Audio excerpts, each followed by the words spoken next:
Manvantaras Lumaharshana next told the sages about the various Manvantara eras. Each of Brahma's days is referred to as a kalpa, cycle, and that there are 14 Manvantaras in each kalp. Each Manvantara is ruled over by a Manu and lasts for a duration of 30 crores 67 lakhs 20,000 years. The gods, the 7 great sages and the individual who holds the title of Indra change from one Manvantara to another. In the present kalpa, 6 Manvantaras have already passed. The first Manu was Swayambhuva. The second Manu was Swarokisha. The gods then were the Tushitas and the Pavatas, and there were 24 such gods. Vidya ruled as Indra then, and the 7 great sages were Ujja, Stambha, Kashyapa, Bhargava, Drona, Rishabha and Angira. The third Manu was Uttama. The gods then were the Sudhamanas, the Devas, the Pratadanas, the Satyas and the Shivas. The fourth Manu was Tamasa. The gods of this Manvantara were the Satyas, the Swarupas, the Sudhis and the Haris. Shibi held the title of Indra then, and the names of the 7 great sages were Kavya, Harsha, Kashyapa, Prithu, Atreya, Agni and Jyotirdhama. The fifth Manu was Ravta. The names of gods of this era were the Vipras, the Amrishas, the Supti and various others. The Indra of this period was Vibhu and the 7 great sages were Polastya, Vedavahu, Yaja, Hiranyaroma, Vedashri, Bhargava and Uruddhavahu. The sixth Manu was Chakshusha. The gods then was the Adyas, Prasutas, the Bhavyas, the Prithukas and the Lekhas. Manojva held the title of Indra and the 7 great sages were Havirdhana, Sudma, Vashishta Viraja, Polastya, Puleha and Madhuraitreya. The present Manu is known as Vavaswata and this is the 7th Manvantara of the present Kalpa. The gods of this era are the Adityas, the Vasis, the Rudras, the Sadhyas and the Vishwadevas. The title of Indra is held by Purandara and the 7 great sages are Vishwamitra, Jamdagni, Bharadvaja, Sharadvata, Gautama, Atri, Vasumna, and Vatsari. There will be 7 more Manvantaras in the future before the universe is destroyed. The 8th Manu will be Savarni. The 7 great sages then will be Galava, Bhargava, Dvapayana, Kripa, Diptimana, Rishyashringa and Ashwatthama. The gods will be the Amitabhas, the Sutapas and the Sukhas, and the title of Indra will be bestowed on Vali, the son of Virochna. The 9th Manu will be Meruswarni or Dakshaswarni. Adbhuta will hold the title of Indra then. The 7 great sages will be Skanda, Meltithi, Vasu, Jyotishmana, Dyutimana, Havyabhana, Sutapa and Vasita.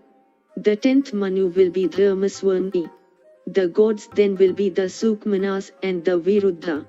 The title of Indra will be held by Shanti and the 7 great sages will be Havishmana, Sukirti, Atri, Apmurti, Pratipa, Nabhaga and Abhimanyu.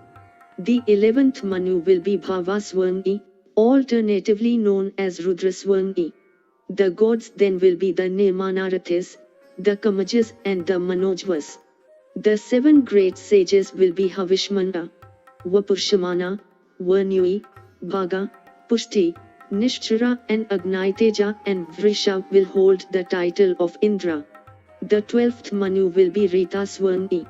The gods then will be the Haritas, the Rohitas, the Sumnas, the Sukams and the Supras. The title of Indra will vest with Ritdhama and the 7 great sages will be Kriti, Sutapa, Tapomurti, Tapasvi, Taposhayana, Taporeti, and Tapomati. The 13th Manu will be Rauchya. The Sutramas, the Sudhamas and the Sukams will be the gods then. Devaspati will be the Indra and the 7 great sages will be Dhritimana, Patyavna, Tatvadashi, Niratsaka, Nishpakampa, Nirmoha and Swarupa. The 14th and final Manu will be Bhautya. Vena and Prithu. The 6th Manu was Chakshusha.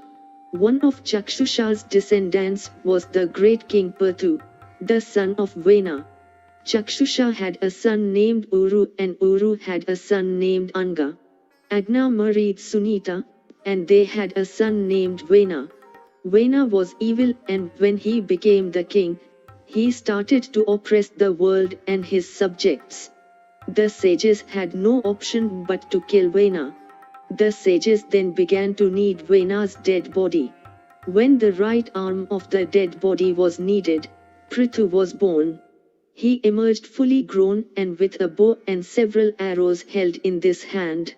He was also dressed in invincible armor.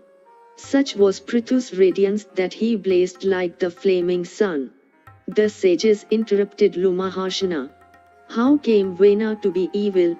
They asked. And if Vena was evil, why wasn't Prithu evil as well? They asked.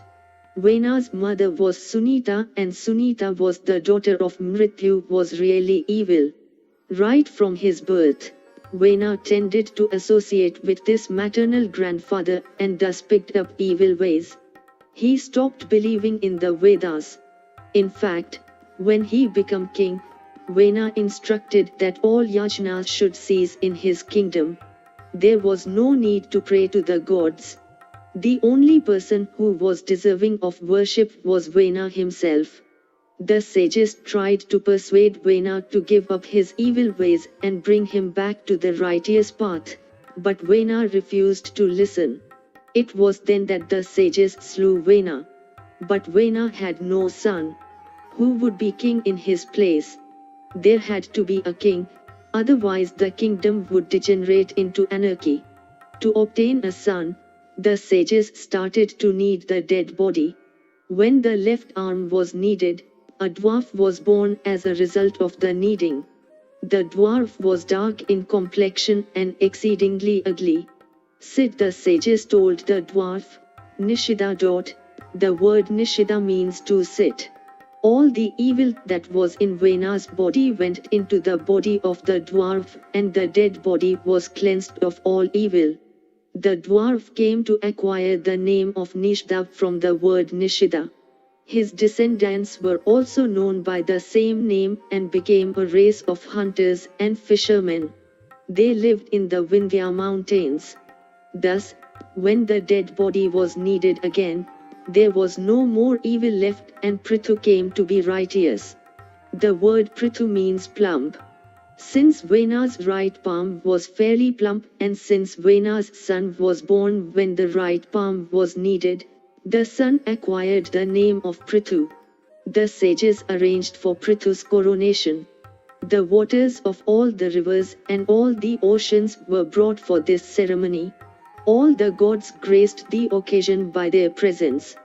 Thus it was that Prithu came to rule over the entire earth. He ruled well and his subjects prospered. The earth yielded an abundant supply of food grains. The cows were full of milk. It was at the time that Brahma organized a yajna. Two classes of people known as the Sutas and the Magads were born from this yajna. They were actually crossbreeds. The Sutas were, for example, the offspring of Kshatriya fathers and Brahmana mothers. The sages asked the Sutas and the Magads to compose and sing songs in praise of the great king Prithu. Even since that day, the Sutas and the Magads became raconteurs who sang songs in praise of kings.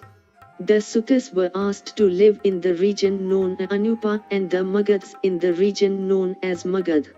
However, Prithu's subjects still did not possess any specific occupations. They therefore went to their king and said, "Please tell us how we may make a living." To achieve this end, Prithu decided to level out the earth. But the earth was scared and, adopting the form of a cow, started to flee. This angered Prithu and he pursued the earth with his bow in his hand. Wherever in the three worlds the earth fled to, Prithu followed. He was determined to kill the earth. Finally, the earth sought refuge with Prithu himself. Please do not kill me, she said. I am a woman and killing a woman is a crime. Besides, if you kill me, how will your subjects make a living? I have a better idea. I have adopted the form of cow. Milk me instead and your objective will be attained. Prithu did what the earth had asked him to. He milked the earth. As a result of this milking, seeds of food grains emerged and people could make a living out of these. Prithu also used his bow to level out the earth. Villages and cities could now be built in the plains. Earlier, these had been unknown. Agriculture, animal husbandry and trade had also been unknown earlier. It was after Prithu that the earth came to be known as Prithivi. This milking of the earth was in addition to the original milking of the earth that Brahma had performed. In fact, the earth was milked once in every Manvantara.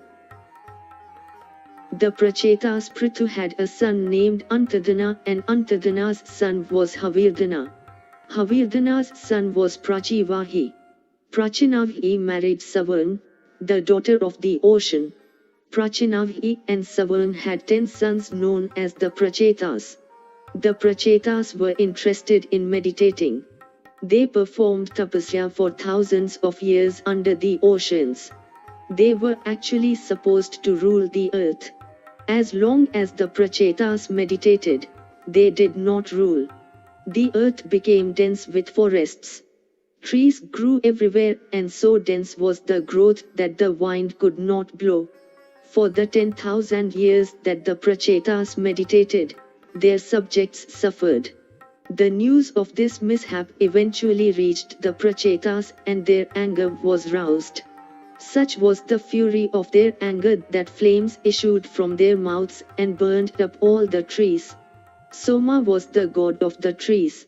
When Soma saw that all the trees were being burned up, he tried to pacify the Prachetas. Please restrain your anger, he said. It is time for you to devote attention to getting married and having children so that the world might be populated. I have with me a woman named Marisha, a daughter of the trees.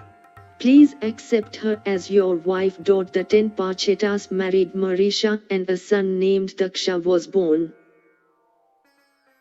Daksha's descendants have already been mentioned in the section on creation. The Vayu Purana now gives an account which is, in certain respects, contradictory to the earlier account. Daksha married Asikli, the daughter of Virana. Daksha and Asikli had 1,000 sons named the Haryashv. But the sage Narada persuaded the Haryashvas that there was nothing to be gained by being interested in the material world. These sons therefore forsook the world and went away to meditate. Daksha and Asikli then had another 1,000 sons known as the Shavalshvas. But Narada persuaded these sons also to go away and meditate. Thereafter, Daksha and Asikli had 60 daughters. 10 of these daughters were married to Dharma. 27 daughters were married to the moon god, Chandra. These were the 27 nakshatras, stars.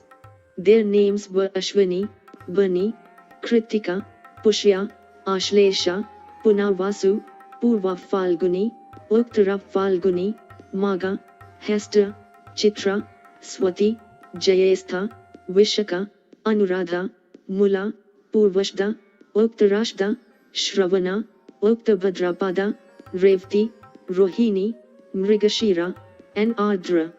14 of Daksha's daughters were married to the sage Kashyapa and all living beings in the universe are descended from Kashyapa.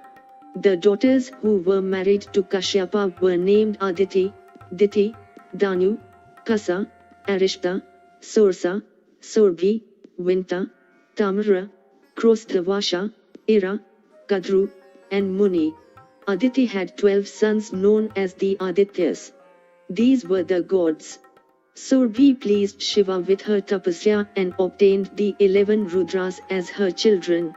She was also the mother of all horses, cows, buffaloes and other quadruped animals. Diti's children, Diti's sons, were known as the Daityas, demons. Diti originally had two sons named Hiranyakashipu and Hiranyaksha. Hiranyakashipu was the elder. Kashyapa once organized an Ashwamedha Yajna, horse sacrifice. All the gods and the sages came to attend this sacrifice. A golden throne had been prepared for the chief priest. Diti was also present on the occasion then. She had, at the time, been bearing a baby for 10,000 years in her womb. When all arrangements had been made for the sacrifice, the baby was born. The newly born baby ascended the throne reserved for the chief priest and immediately began to recite the Vedas. It was this baby who came to be known as Hiranyakashipu. Hiranyakashipu hung upside down for 1 lakh years and prayed to Brahma. Through this period, he fasted. This act of tapasya so pleased Brahma that he granted Hiranyakashipu a boon whereby the demon became invincible. Thus fortified, Hiranyakashipu started to oppress the world. He drove the gods out of heaven. Hiranyakashipu was eventually killed by Vishnu in his Narsimha, half-man half-lion, incarnation. Hiranyakashipu had 4 sons named Prahlada, Anuhlada, Sanhalada and Hlada. Hlada's son was Sanda and Sanda's wife was Tadka. It was this Tadka whom Rama, in the Ramayana, killed. Tadka's son was Mukha. Mukha was killed by Arjuna, in the Mahabharata. Prahlad's son was Virochana and Virochana's son was Vali. Vali was defeated by Vishnu in his Vaman, dwarf, incarnation. Vali had a son named Van. As for Hiranyakashipu's brother Hiranyaksha, he had 5 sons. They were named Okara, Shakuni, Kalanabha, Mahanabha and Bhutasanthapan. Hiranyaksha was killed by Vishnu in his Vara, boar, incarnation.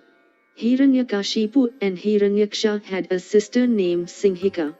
Diti noticed that her sons and their descendants were suffering at the hands of the gods, often with the connivance of Vishnu. She therefore did her best to please her husband Kashyapa. Kashyapa was eventually satisfied and agreed to grant Diti a boon. Please grant me the boon that I may have a son who will kill Indra. Said Diti. This was slightly awkward for Kashyapa. The gods were also his sons, from his other wife Aditi.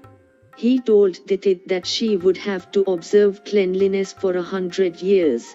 If she succeeded in doing this, she would indeed give birth to a son who would slay Indra. But if she failed, the son would become Indra's friend and companion. This condition Diti accepted. Diti started to perform tapasya so that she might have the son she wanted. But Indra had got to know about what Diti was after. He hung around the hermitage, helping his aunt by fetching fruits, roots and wood from the forest. But this attempt at aiding his aunt was merely a pretext. Indra was the lookout for some unclean act that Diti might commit. 99 of the 100 appointed years passed. It was then that Diti made her first mistake. She was so tired that she fell asleep, resting her head on her thighs. In the process, her hair touched her feet. This was an unclean act. In a flash, Indra seized his opportunity. Now that Diti had committed an unclean act, he could freely enter her body. He entered Diti's womb and found the baby there. Indra possessed a weapon known as the Vajra. With the Vajra, Indra sliced up the baby into 7 parts. The parts began to cry and Indra said, "Ma Ruda," which means, "Don't cry." But the parts continued to cry and Indra carved up each of the parts into 7 more sections. There were thus 49 parts in all. Meanwhile, Diti had woken up and she begged Indra not to kill her sons. Indra agreed. The sons were born. Because of the words Indra had uttered, they came to be known as the Maruts. Thanks to Kashyapa's boon, they became friends and constant companions of Indra. They were elevated to the status of gods. Kashyapa's other children what of Kashyapa's wife Danu. Her sons came to be known as the Danvas, demons. Muni gave birth to the Gandharvas, singers of heaven, and Apsaras, dancers of heaven. Vinta had two sons named Aruna and Garuda. Their sisters were the mothers of all the birds. Kadru gave birth to the snakes, Nagas. Chief among them were Shesha, Vasuki and Takshaka. Kasa gave birth to sons. These sons were exceedingly ugly. The Yakshas, demigods who were companions of the god Kuber, were descended from the elder brother, and the Rakshasas, demons, were descended from the younger brother. Sursa's sons were other Rakshasas. Ira was the mother of all trees and herbs. Krudvasha gave birth to the ghosts, Pishachas. Tamra's children were wild animals. The ancestors, who are the ancestors? Asked the sages. Lumahashana recounted the following story. When Brahma first started to create it, the gods were born. These gods not only did not worship Brahma, they started to create themselves. Brahma therefore cursed them that they would become ignorant.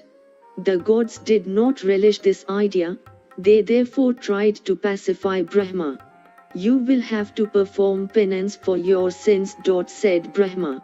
As for the means of penance, why don't you ask the beings whom you have created? They will instruct you in the ways of wisdom. The sons accordingly instructed the fathers. A person who instructs is known as a father, Pita. The sons of the gods according became like the fathers of the gods and are revered as the ancestors, Pitris. It is these Pitris who are given offerings at the time of Shraddha, funeral, ceremonies. In general, the Pitris also include dead ancestors and the 10 Prajapatis who rule over the universe. The ancestors had a daughter named Meena who was married to Himavana, the Himalayas. Meena, alternatively Menka, and Himavana had 3 daughters named Aparna, Ekprana, and Ekpatala. These 3 daughters meditated for 2000 years. Ekpatala meditated under a snake god, Patala, tree. Each day, she ate only one, Eka, snake god. It was thus that she came to acquire the name of Ekpatala. The word Parna means leaf. Ekprana ate only one leaf every day and thus acquired her name. Aparna ate nothing at all. Since she did not eat even a leaf, she came to be known as Aparna. Aparna was also known as Uma, and even as Parvati, since she was the daughter of the mountain, Parvata, Himavana. Parvati was married to Shiva. Their son was Skanda or Kumara. Skanda got separated from his parents and was brought up by the Kritikas, goddesses or Nakshatras. He therefore obtained the name of Kartikeya. The solar line. The sun god Surya was born as the son of Kashyapa and Aditi. Surya was born as an egg, Anda. For days on end, nothing happened to the egg and the shell did not crack. Vishwakarma was the architect of the gods. When Vishwakarma found that nothing was happening to the egg, he cracked it open with a blow. Kashyapa was initially alarmed at this act, since he thought that the son who was inside the egg might have died. But he soon discovered that this was not the case and remarked, "The egg, Anda, has not died." From this expression, the son who was born came to be known as Marthanda. As Marthanda, Surya named Samjana, Vishwakarma's daughter. They had 2 sons and a daughter. The sons were named Yam and Vavaswati. This was the one who became a Manu. The daughter was Yami, or Yamuna. But so strong was the sun's radiance that Samjana could not bear to look at her husband. She eventually thought of a way out. She created an image who looked exactly like her. This image was called Chaya, shadow. I am going off to my father's house, replied Samjana. Please stay here and pretend to be Samjana. Take care of my children and under no circumstances divulge that you are Chaya. I will do what you ask, said Chaya. But there is a condition. I will not relate the truth as long as I am not cursed or as long as no one grasps me by the hair. But the moment this condition is violated, I will reveal all. Samjana agreed to this condition and left for Vishwakarma's house. Initially, Vishwakarma was quite happy to see his daughter. But days passed and Samjana did not return to her husband. Vishwakarma now realized that something must be amiss and cajoled his daughter to return to Surya. 8,000 years passed. Finally, Samjana could bear her father's scolding no longer. Pretending to return to her husband, she left Vishwakarma's house. She adopted the form of a mare and started to live in the region known as Uttarakuru. Meanwhile, Surya had not realized that Samjana had been substituted by Chaya. Surya and Chaya had parented 2 sons and a daughter. The sons were Savarni, who would become a Manu, and Shani, the planet Saturn, and the daughter was Tapti. Chaya was clearly more attentive towards her own children than towards Samjana's. Vavasta did not mind this at all. He was the eldest and more collected and balanced. But Yam resented this apparent partiality. In a fit of childish petulance, he kicked Chaya. You have dared to kick your father's wife, said Chaya. I therefore curse you that your feet will decay. It is with these feet that you have kicked me. Yam went and complained to Surya. He had sinned, but he was no more than a child. Might his transgression not have been overlooked on that account? Besides, whatever the provocation, does the mother ever curse her own son? Surya did what he could to mitigate the effects of the curse. But he also realized that something must be wrong. When he demanded to know the truth from Chaya, she revealed nothing. But when Surya threatened to curse her and grasped her by the hair, the conditions Chaya had made were violated. Chaya now revealed the truth. Surya went to Vishwakarma's house to find out where Samjana was. Hearing what had happened, Vishwakarma offered to slice off some of the sun's energy. It was, after all, the sun's great radiance that had motivated Samjana to do what she had done. Surya was not averse to this idea and his appearance was greatly improved by Vishwakarma's action. Surya got to know that Samjana was in the Uttarakuru kingdom in the form of a mare. He adopted the form of a horse and joined his wife there. As horses, Surya and Samjana had 2 sons named Nastya and Dasra. Since the word Ashv means horse and since these 2 had been born when their parents had adopted the forms of horse, they were also known as the 2 Ashwanis. They became the physicians of the gods. After the Ashwanis were born, Surya and Samjana returned to their original forms. Vavaswata Manu was the eldest son of Surya and Samjana. Vavaswata Manu performed a yajna so that he might have a son. But instead of a son, a daughter named Ila was born. Thereafter, 9 sons were born to Vavaswata. They were Ikshvaku, Nahusha, Drishta, Shayati, Narishanta, Pramshu, Nabhaga, Karusha, and Parishadra. The kings of the solar line, Surya Vamsha, were descended from Ikshvaku. In this line was born Rama of the Ramayana fame. Dhandu. In the solar line there was a king named Vrihadashva. He had 21,000 sons. The eldest son was known as Kuvalashva. When Vrihadashva aged, he decided to retire to the forest with his wife. As for the kingdom, he resolved that he would hand it over to Kuvalashva. But as the coronation ceremony was about to take place, a sage named Utanka arrived in the capital. Utanka told Vrihadashva, "King, please do not retire to the forest just yet. If you do so, we will not be able to meditate in peace. My hermitage is on the shores of the ocean, and the seashore is frequented by a terrible demon named Dhandu. He is so powerful that even the gods cannot vanquish him. He hides under the sand and meditates. He exhales his breath once every year, and when he does so, all hell breaks loose. Terrible sandstorms are unleashed and the sun is shrouded in dust. For an entire week there are earthquakes. You cannot go away without doing something about Dhandu." Great sage, replied Vrihadashva, "I have given up my weapons. It would be most improper for me to take them up once again. As for Dhandu, take my son Kuvalashva with you. I am sure that he will vanquish the demon." Kuvalashva and his 21,000 brothers accompanied Utanka.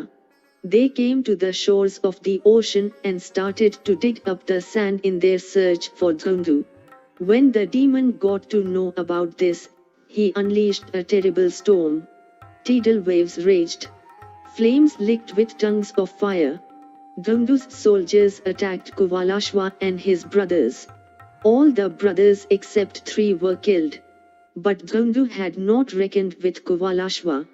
The storm, the waves and the fire could do Kuvalashva no harm. He killed the demon and thus acquired the name of Dhandumara. The sage Utanka blessed him. Trishanku. Further down the line, there was a king named Triruna. His son was Satyavrat. Satyavrat was exceedingly strong. But such was his desire for riches, that he committed many sins. His father Triruna therefore decided to banish him. Triruna's chief priest was Vasishtha, and the sage also supported the king's decision. "Go away," Triruna told his son. "I do not wish to have a son who is like you." "What will I do and where will I live?" asked Satyavrat. "Go and live with the Chandalas, outcasts," his father replied. Satyavrata went and started to live with the outcasts. In due course, Triruna retired to the forest, and there was no king to rule over the kingdom. In the absence of a king, anarchy prevailed. For 12 long years it did not rain, and there was a terrible drought. Famine raged. At the time, the sage Vishwamitra had gone away to the shores of the great ocean to meditate. The sage's wife found it difficult to make both ends meet. There was no food to be had. She had no option but to sell off one of her sons in exchange for 100 head of cattle. With this wealth she proposed to feed herself and her remaining sons. The person to whom the son was sold tied a rope around the son's neck, gala, and proceeded to drag him away from the marketplace. The son thus came to acquire the name of Galava. Satyavrat discovered what was happening. He rescued Galava, and he also made arrangements to ensure that Vishwamitra's wife and sons did not suffer in the sage's absence. The entire family was looked after by Satyavrat. Satyavrat killed deer and other wild animals in the forest. He brought the meat to Galava's family. He also tended to his father, who had retired to the forest. One particular day, there was no game to be had. The sage Vasishtha possessed a cow. Satyavrat was not at all enamored of Vasishtha. The sage had, after all, recommended that Triruna banish his son. Satyavrat therefore stole Vashishta's cow and slew it. He ate the meat himself and also fed part of it to Vishwamitra's family. Vashishta was furious to learn this. He cursed Satyavrat. You have committed 3 sins, Shanku, he said. You have stolen that which belonged to others. That is your first sin. You have caused unhappiness to your father. That is your second sin. And you have stolen and killed my cow. That is your third sin. Since you have committed three sins, I curse you that henceforth you will be known as Trishanku. After the 12 years of drought were over, Vishwamitra returned from his wanderings and was delighted to learn that Trishanku had taken care of his family in his absence. Despite Vashishta's opposition, Vishwamitra arranged for Trishanku's coronation. As a sage, Vishwamitra had acquired great powers. He used these powers to send Trishanku to heaven in his mortal body. This was such a wonderful act that everyone marveled at it. Sagra from Trishanku was descended a king named Vayu. Vayu was so addicted to material pursuits that he paid no attention to ruling his kingdom properly. Vayu's enemies seized the opportunity to defeat him and deprive him of his kingdom.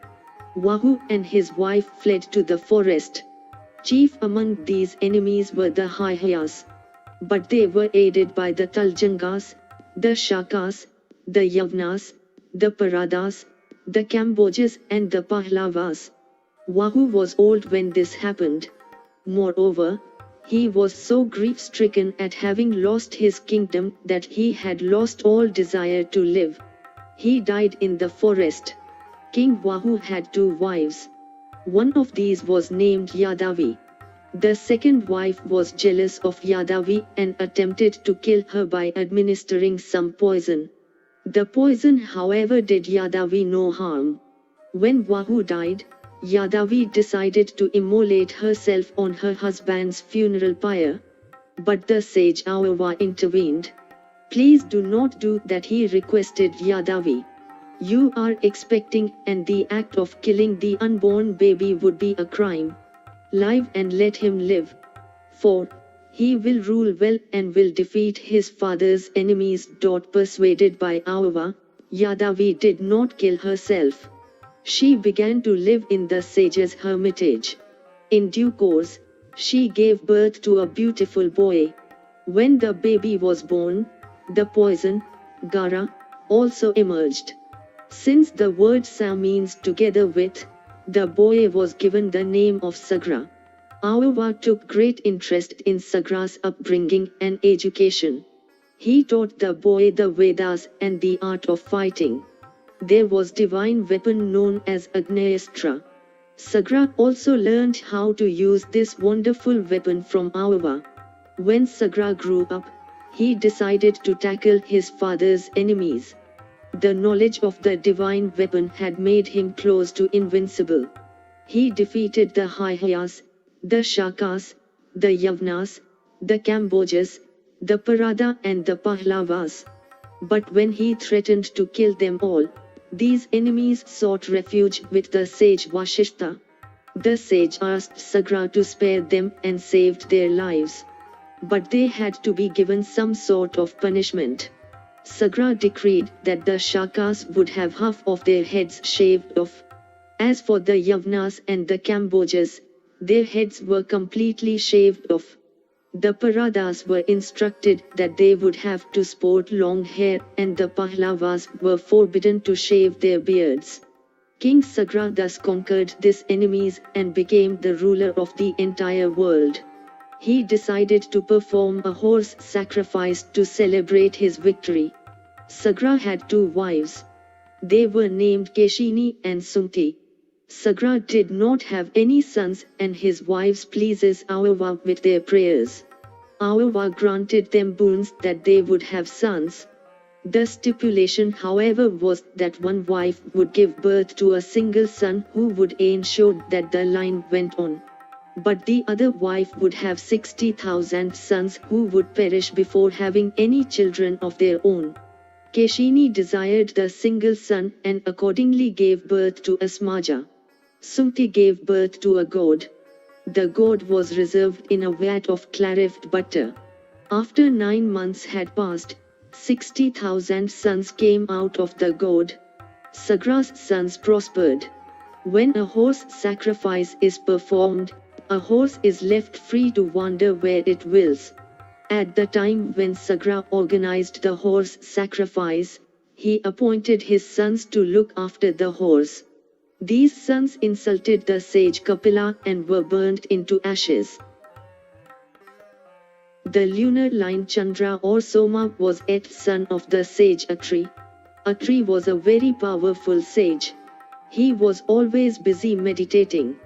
For 3,000 years he performed tapasya, with his arms raised up into the air. He stood there, immobile like a tree trunk. As a result of this wonderful tapasya, energy issued out of his body. The goddesses who preside over the 10 directions assimilated this energy and produced Chandra. It was in this sense that Chandra was the sage Atri's son. Brahma gave Chandra a divine chariot to ride on. This chariot was drawn by 1,000 white horses. Chandra ascended the chariot and rode around the earth 21 times. While he was doing so, some energy from his body fell down on the earth. This was the origin of the herbs. Brahma appointed Chandra ruler over herbs, seeds, brahmanas and the water. Chandra performed a royal sacrifice, Rajasuya Yajna. The success of this ceremony however served to turn Chandra's head.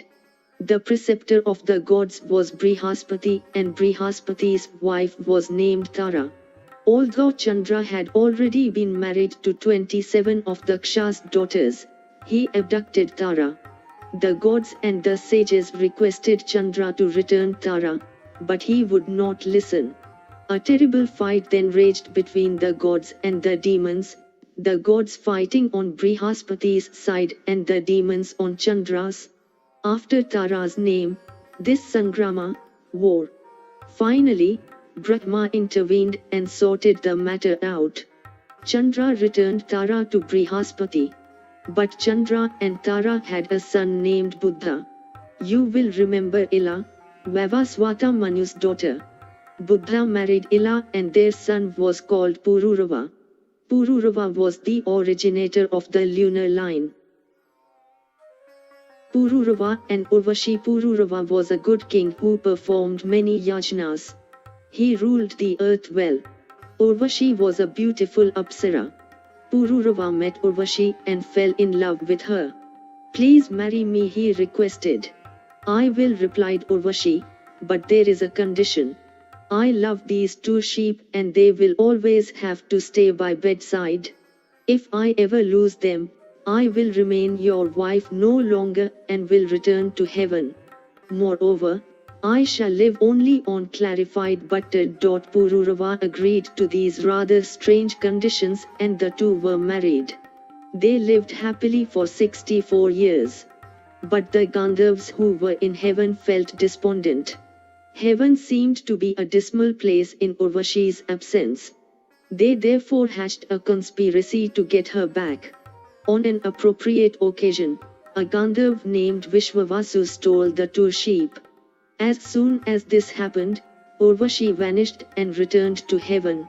Pururava pursued Vishwavasu and managed to retrieve the sheep, but by then, Urvashi had disappeared. The miserable king searched throughout the world for her, but in vain. Eventually, Pururava came across Urvashi near a pond in Kurukshetra. Why have you forsaken me? Asked Pururava. You are my wife. Come and live with me. I was your wife, replied Urvashi. I no longer am, since the condition was violated. However, I agree to spend a day with you. When 1 year had passed, Urvashi returned to Pururava and presented him with the son she had borne him. She spent a day with him and vanished again.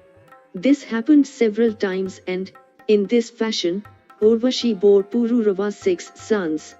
They were named Ayu, Amvasu, Vishwayu, Shatayu, Gatayu and Dridayu. Yayati. In the lunar line, there was a king named Nahursha. He had 6 sons and the youngest was named Yayati. After Nahursha, Yayati became king. Yayati had 2 wives. Shukracharya was the preceptor of the gods and Yayati married Devyani, Shukracharya's daughter. The king of the Danvas was Vrishbhava and he had a daughter named Sharmishta. Yayati also married Sharmishta. Devyani gave birth to Yadu and Turvasu and Sharmishta gave birth to Druhaye, Anu and Puru. Yayati loved Sharmishta more. Shukracharya therefore cursed Yayati that he would suffer from the untimely onset of old age. When this happened, Yayati was miserable. He was still not content with what he had savored of the pleasures of life. He told his son Yadu, "Please take my old age and give me your youth in return. I will return your youth to you when I have finished pleasuring the joys of the world." "That I will not," replied Yadu. "Your old age is due to your own sins. Why on earth should I accept it? Please ask my brothers instead." These words angered Yayati and he curses Yadu that Yadu or his descendants would never be kings. Yayat next asked Turvasu, but again met with a refusal. A similar curse was therefore imposed on Turvasu and on Druhaye and Anu after him. The only son who readily accepted Yayati's request was Puru. Yayati blessed Puru and took his youth from him. Armed with this borrowed youth, Yayati savored the pleasures of the world and also performed many yajnas. When 1,000 years had thus passed, Yayati got tired of material pursuits. He returned Puru's youth and got back his own old age. Yayati retired to the forest, after having crowned Puru the king.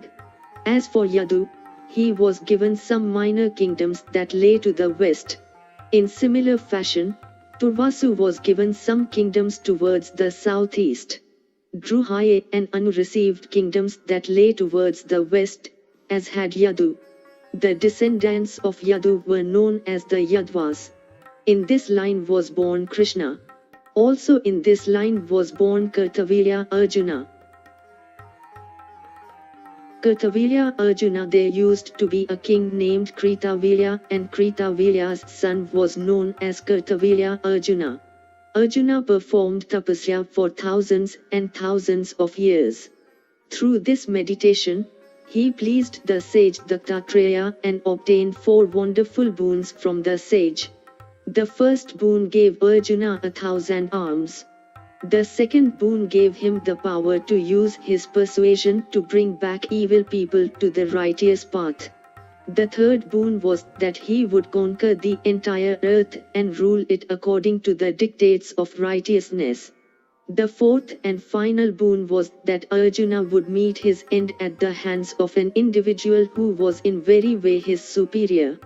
Having obtained these boons, Arjuna conquered the whole earth and ruled it well. He performed 10,000 wonderful yajnas. The gods, the sages, the Gandharvas and the Apsaras always attended these ceremonies. He ruled for 87,000 years. One of Arjuna's amazing deeds was his defeat and capture of Ravana, the king of Lanka. The sun god, Surya, once came to visit Arjuna in the disguise of a Brahmana. "I am hungry," said Surya. "Please give me some food to eat. I will reward you well." "I am Surya. What sort of food will please you?" asked Arjuna. "What will I bring? I want to eat up all the material objects that there are on earth," replied Surya. "Please burn them up so that I may eat my fill." "How do you expect me to burn up all these objects?" asked Arjuna. "I am only a human and have very limited powers." Surya then gave Arjuna many divine arrows and a wonderful quiver to keep these arrows in.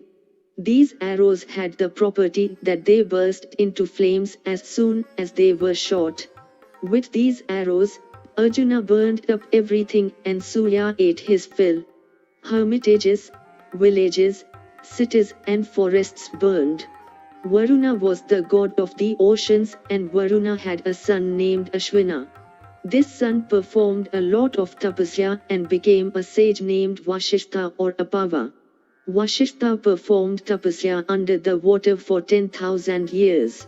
When he finished his meditations and returned to his hermitage, he found that the entire place had been burned up by Arjuna.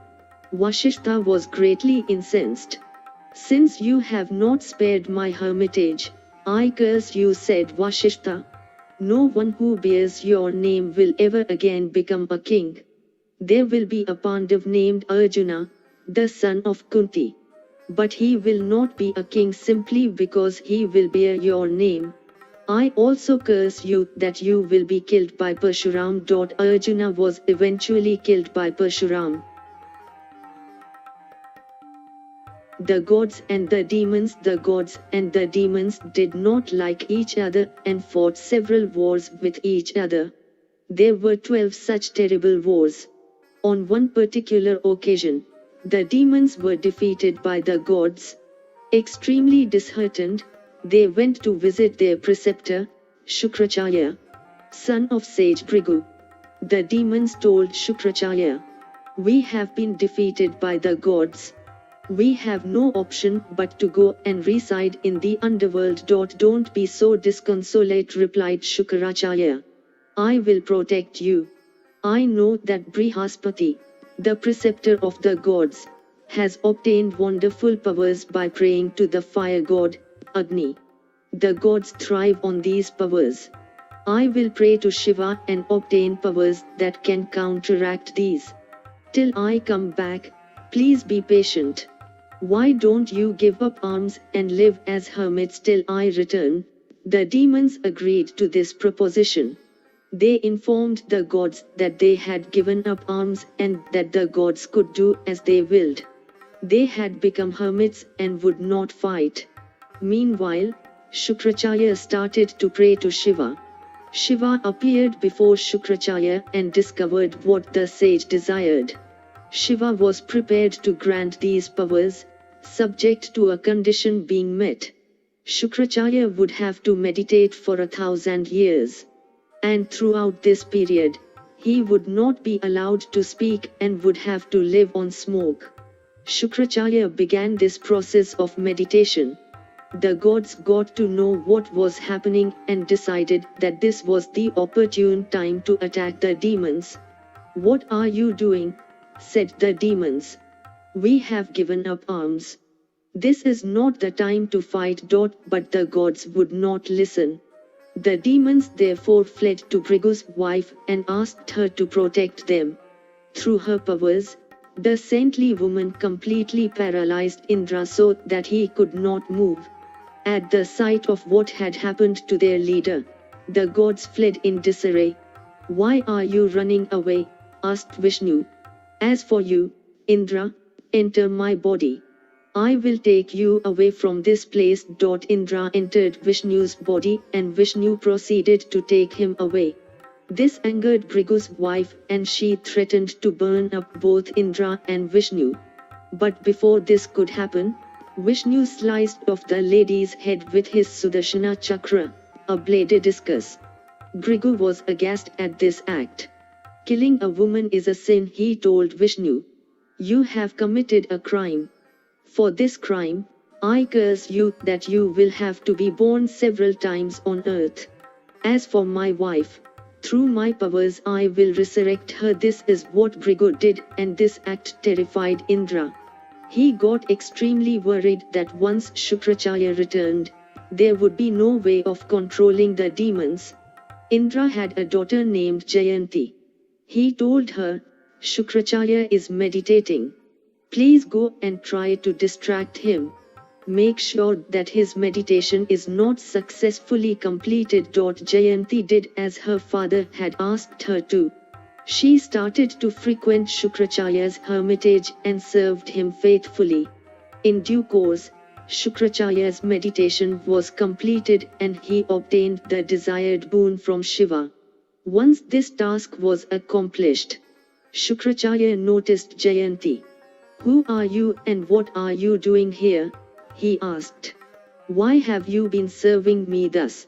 In any case, I am pleased with what you have done for me.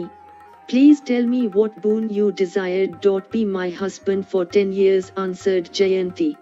Shukracharya agreed. Shukracharya and Janati had a daughter named Devyani. Meanwhile, Brihaspati adopted Shukracharya's form and started to live with the demons. The demons were naturally glad to have their teacher back. They did not realize that the person whom they took to be their teacher was actually Brihaspati. After the 10 years were over, Shukracharya returned and found that the demons were following Brihaspati. "Who is this person whom you are following?" he asked. "Give him up. I am the real Shukracharya. Not at all, retorted Brihaspati. "I am the real Shukracharya." The demons did not know what to make of this. The two looked exactly alike and there was absolutely no way of telling them apart. Eventually they concluded that the person with whom they had been associating for the past 10 years must be their real guru, teacher. This choice so angered Shukracharya that he left in a huff. When the demons realized their mistake, they sought to pacify Shukracharya and bring him back. But the harm had already been done. The demons could not exploit the powers that Shukracharya had gained. Vishnu's incarnations. Because of Bhrigu's curse, Vishnu had to be born several times on earth. These are known as avatras, incarnations. The Vayu Purana now catalogues Vishnu's 10 incarnations. These are as follows. 1. Matsya or fish. 2. Narsimha or Huffman and Hufflion. 3. Vaman or dwarf. 4. Dattatreya, the sage. 5. Bhavya. 6. Parshuram. 7. Rama. 8. Vedavyas. 9. Krishna. 10. Kalki. Epilogue. Lomaharshana finished his recital of the Vayu Purana and told the assembled sages, "You are indeed lucky. You have heard that which is most sacred. This holy act will undoubtedly take you straight to heaven. A person who listens to a recital of this sacred text is rewarded with wealth, health and a long life. All the sins that a listener may have committed are forgiven." Do you know how the knowledge of this Purana was passed down through the ages?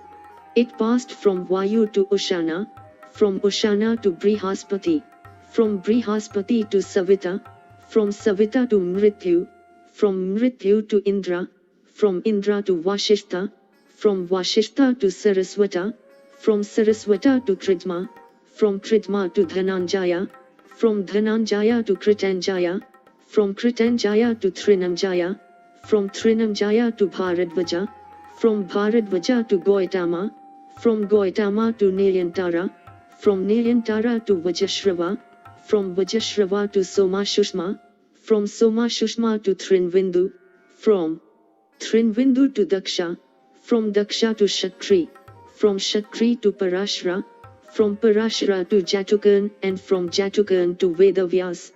I learned the Purana from the great Vedavyas himself. This is a lineage of sages that is truly sacred.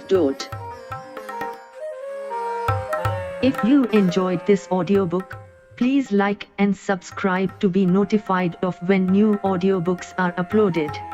Thank you for listening and learning. Shanti.